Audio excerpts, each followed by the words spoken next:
and the heavenly angels sing.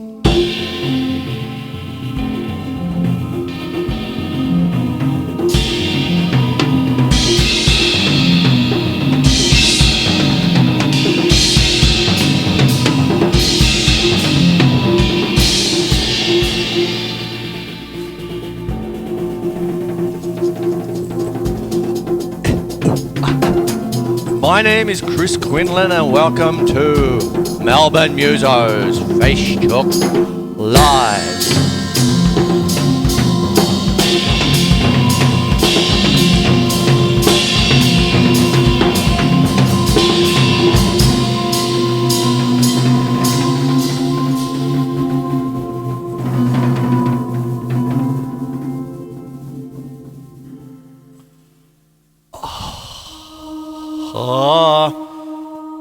Hello ladies, there we go. Oh, and what do we got there? I'll take them out. There we go. Hey, my name's Chris Quinlan. As I said, welcome to Melbourne Musos Facebook Live. What I did last week was talk about this, a little thing that was just part of the whole. I did a lot of little things last episode, but today I'm going to concentrate on one, and it is called the Doctrine of Effects. I mentioned it last week. I love my continuity. I seem to always say it in the same manner too, so there's your continuity. And I'm going to get stuck straight into it. The Doctrine of the Affections. Oh, I'm very affectionate today. Also known as the Doctrine of Effects, Doctrine of the Passions, Theory of the Effects, or by the German term, Affektentelle, or Octoliebe. After the German affect, plural, affect, I know I didn't pronounce it properly then, but there you go. Achtung was a theory in the aesthetics of painting, music, and theatre, widely used in the Baroque era of musicians, which is now, and also back in 1600 to 1750. Oh, with all your Baroque artists like Johann Sebastian Bach, good old joke there. There's little Jacques Offenbachs over there. Literary theorists of that age, by contrast, rarely discussed the details of what was called pathetic composition, taking it for granted that a poet should be required to wake the soul by tender strokes of art. Oh, I made it sound sleazy. The doctrine was derived from ancient theories of rhetoric and oratory. Oh, some pieces or movements of music express one effect throughout. However, a skillful composer, like Johann Sebastian Bach, could express different effects within a movement. Oh, well, sometimes, different movements have a few effects for us, but I don't want to go blue. Oh, so I'm going to talk about that a little bit. And when we talk about music,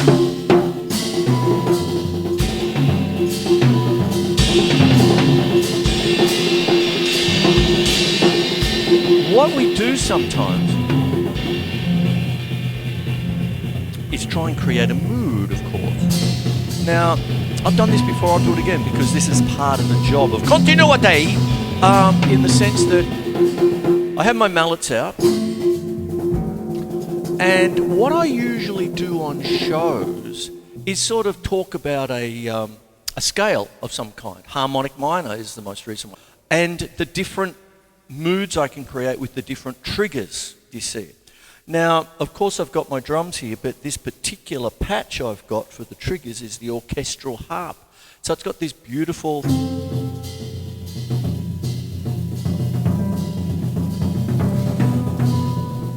gentle kind of flowing thing,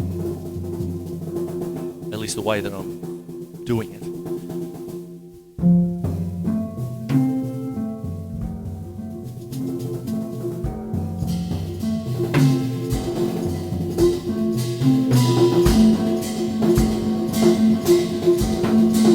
Now what I'm doing here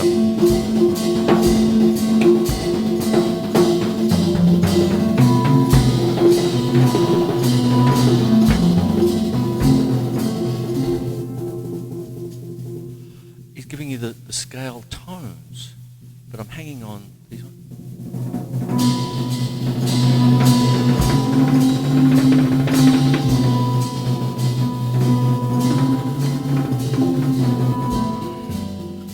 And then what happens is that when I'm doing that, that's a gentle flow. But one of the things you do when you're actually working towards these ends with drums is the fact that we drummers, we play a note, and that's the end of it, you see. So if we want to play a semi-breve, you know, we have to go, we've got to play it, you know. 1, 2, 3, 4. Oh, one of my little things that I often have said on the show, is that during times like an Anzac Day, a Remembrance Day, an Australia Day, is the fact that the good old beloved City of Essendon Brass Band, and especially on Remembrance Day or anything a bit sombre, like the Remembrance Day is a lot more sombre than, say, Anzac Day, even though Anzac Day is a time of reflection and remembrance. But there'd be hymns. The brass band would play hymns. And dear old Ronnie Ruth would sort of say, "Oh, just press roll, Chris." And my joke is, as if it's easy. And I'd be going, "Ooh." And after that, my wrist would be falling off, you see. And that's something you do. So I often call it slow notes fast, like a cut time, like triggers and all.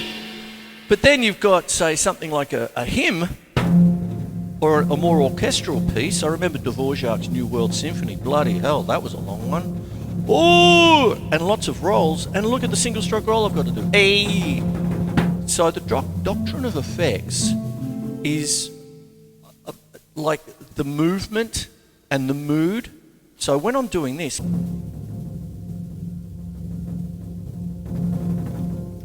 it's foreboding, you see. Something's coming, not necessarily happy. But when you're doing it sort of like, if I'm doing it, say, let me see. Oh, take them off a little bit for a sec, and I sort of go.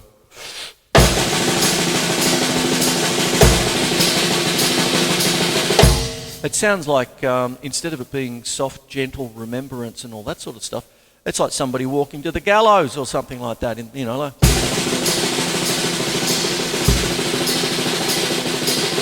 you're waiting. That's the same thing, the same effect. I mean, it's the same single stroke roll, but the way that you play it determines the effect, if I can clear that up a little bit. And that's what goes on. So if I'm going to sort of play, put them back in, and if I'm going to bring the lovely ladies back,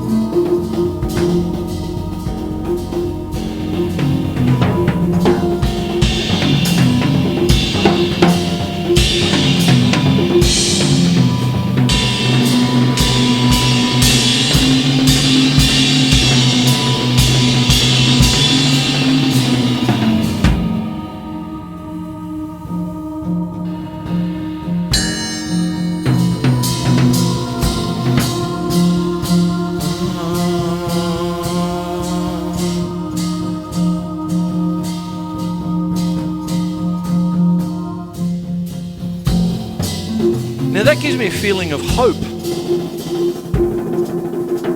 when I bring the Air app developed by Brian Eno and Peter Chilvers. The lovely singer is Sandra O'Neill. So what happens, what I'm doing and what I've done for a long time, especially with these apps, is that you find a scale or a mode or whatever it might be to suit what you've got. You go with what you've got. Sometimes the most simplest way of going with what you've got is if you're in a kind of a jazz band and your piano player is playing a piano an actual piano, not an electronic piano, an actual piano. But it's tuned a little bit differently because of its age. The good old upright pianos, the upright grands and all that, sometimes you can't get them to 440, you see. So they start playing and you've got to retune your guitars or basses to the notes. That's why when you've got tuners, you've got the choice of it being 440, which is standard, or 442, or even lower, 438, 437, and things like that. It's a little known thing, but you've got to go with what you've got. If that's the piano ain't going to get tuned before the gig. It's a piano. So you've got to, adjust. So therefore, what starts to happen is that this particular mode that I'm using for those particular sounds is the Lydian mode, which is the sharp 4. 1, 2, 3, sharp 4, 5, 6, 7 octave. There you go. And that particular one's an F Lydian. And what happens, it gives it that beautiful ethereal sound into the heavens. And if I have to think of doctrine of effects, what kind of effect that is giving me, it's giving me a ray of hope, sort of thing. It's got that kind of, it's gentle.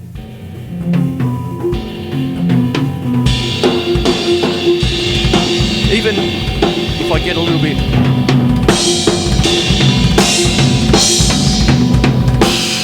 even if I'm fighting that gentleness by playing like that, that's kind of like bargaining, sort of thing. I'll get there eventually.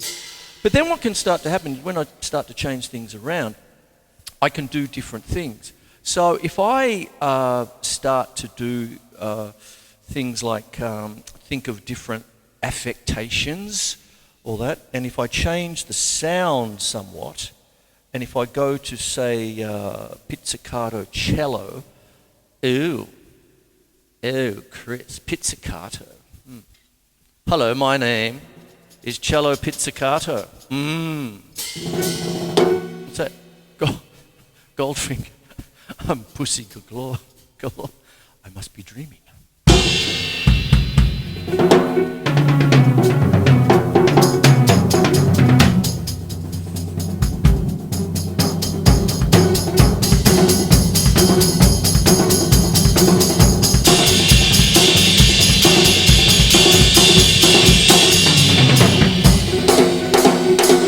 Oh, it's not quite so.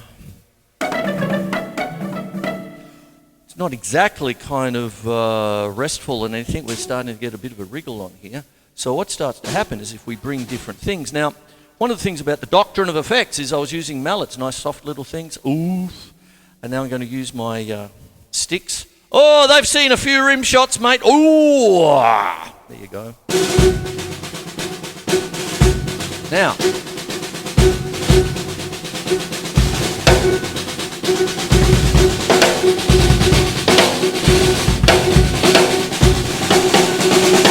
Now, the snare drum is an instrument of war. That's what it's designed for. What happens is that the sound of the side drum is meant to not only for marching, but it's also used for sending signals, much like Morse code, if you will. And that's why you've got 8 of them. If one of them goes, someone goes, psh, and they go, ooh, like that. Next one up. Ooh, because, you want to get the signals. The general on top of the hill can see the cavalry behind the trees and they go, ooh, and he doesn't want to get his infantry trapped and surprised or whatever. So you got that. And what I've got here is the Phrygian mode. Oh, I bet a few Phrygians are being opened today. Oh, how's that for a joke? Bloody hell. Dad jokes almost. I'll go to same thing but staccato. Might even turn it up a bit. There you go. Oh, the angst. Ugh.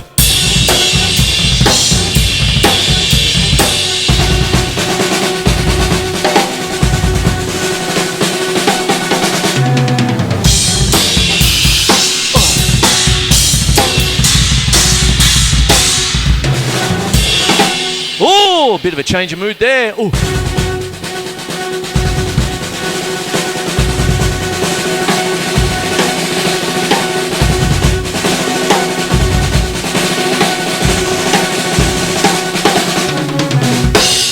Hoi! There you go. So that's what you've got there. Now there's a little bit of, a bit of shock and anger there.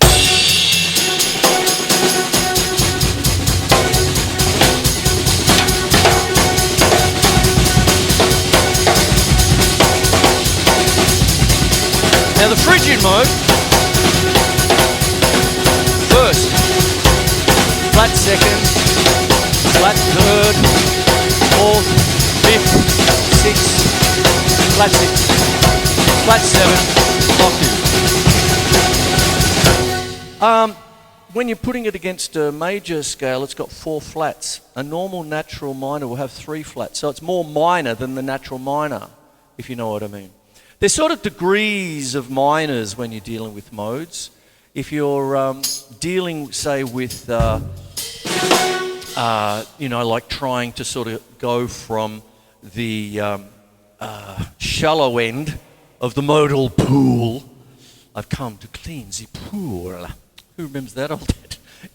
But anyway, what happens is that you have a light minor, okay, in Dorian. 2 flats. You can have a Lydian mode with kind of like 1 flat 5, it's like sharp, or you could have a Mixolydian with the flat 7th, but they're sort of seen as majorish. So really the Dorian is the light of the minors. It's got 2 flats. Carlos Santana seems to like a Dorian mode. The natural minor is 3 flats. Phrygian right here is 4 flats.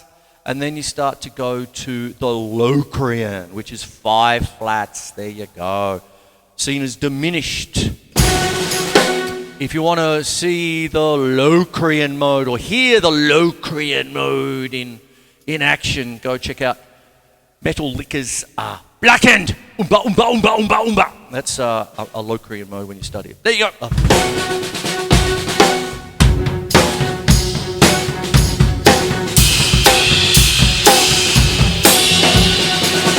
There you go. Hoi! So that's a Phrygian, you see. Now, what I've got there, that's also lends itself, it's a very flamenco kind of scale. There you go. That's what happens there. Now, when you start to do things like this, you start to get the different kinds of things going on. Now, I've got the strings there, but if I change that up now to singers, there you go. So there's all this. Maybe go back to mallets for a second here. Now I'm going to show you a juxtaposition. I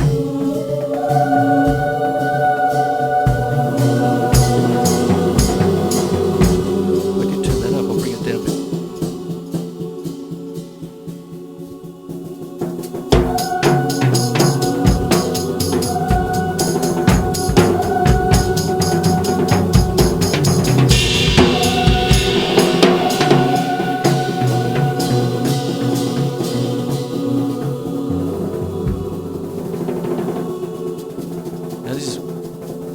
Depending on the way that you do it, the doctrine of effect could make this quite sad.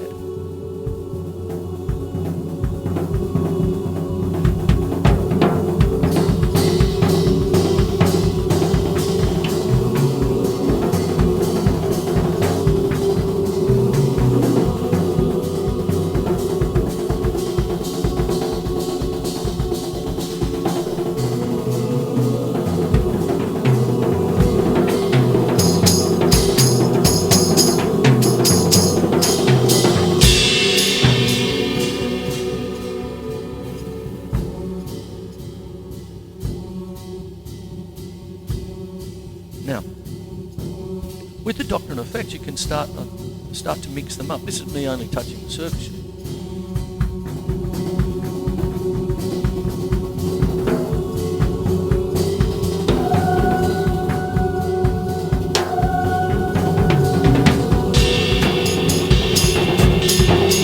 Now, what can start to happen is the word juxtaposition. And I often talk with the drum kit. wrapped around me, good old Doris. I often talk about polyrhythms and polymetrics. And then what happens is there's also polytonality, of which Igor Stravinsky was a master of. Now here I am with voices, basically playing, it's actually an F-sharp Phrygian mode.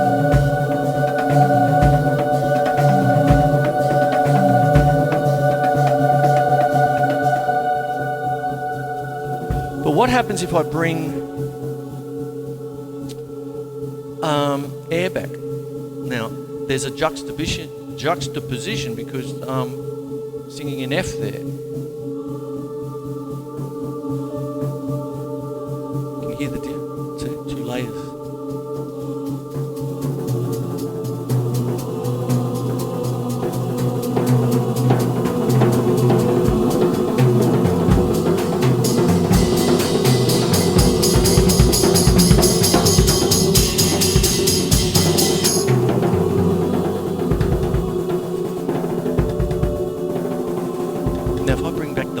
That I was doing before when I had the sticks and the snares on. I've got the snares off, so the snare drum is now, for all intents and purposes, a higher tom-tom. And I'm playing the same figures, but they're very different in mood. Doctrine of effects.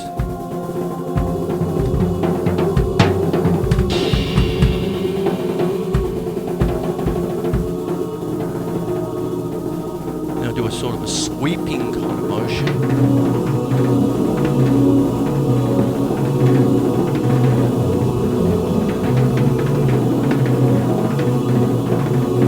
It's in 3/4.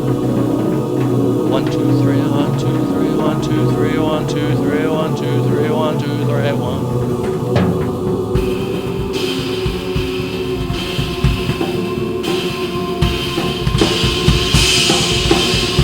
Off the 3/4 into more of a 6/8. So going from 3/4 simple time to 6/8 compound duple time, same 6 quavers in the bar, but thought of differently.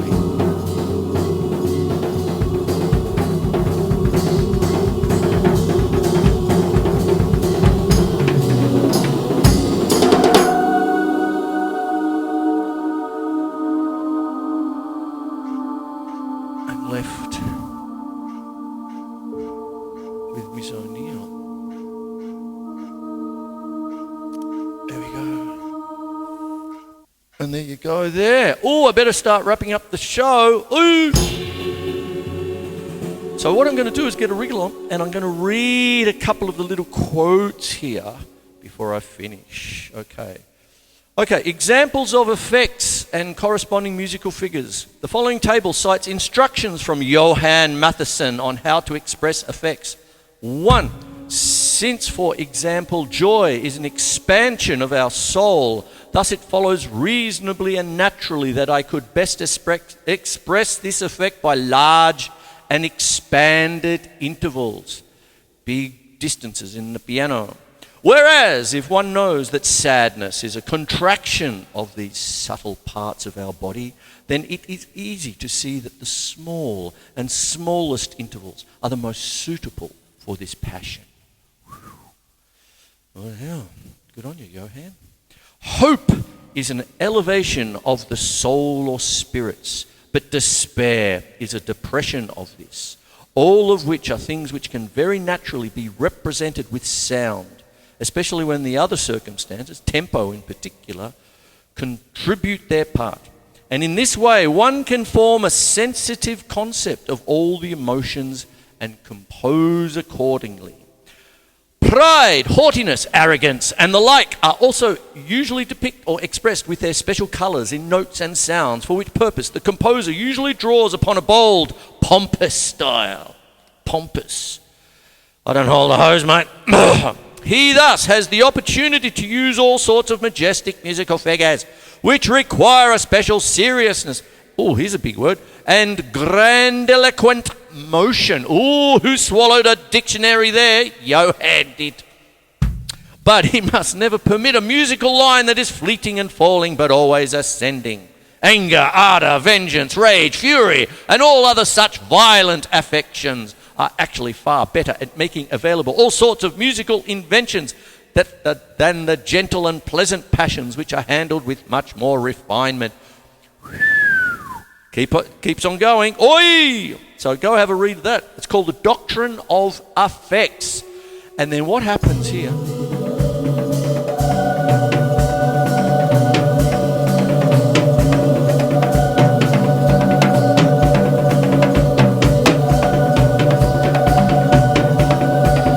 With all of this, you can have all the emotions at your fingertips once you understand how to work it. Shock, denial, anger, bargaining,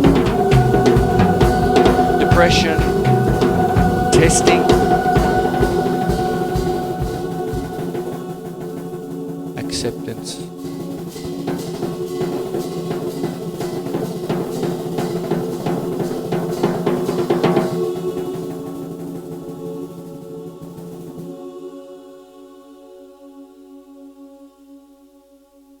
Lovely people, that's the end of tonight's show. I hope you enjoyed it. There it is. Take care, hey. Oh! Catch you on the flip side. Oi!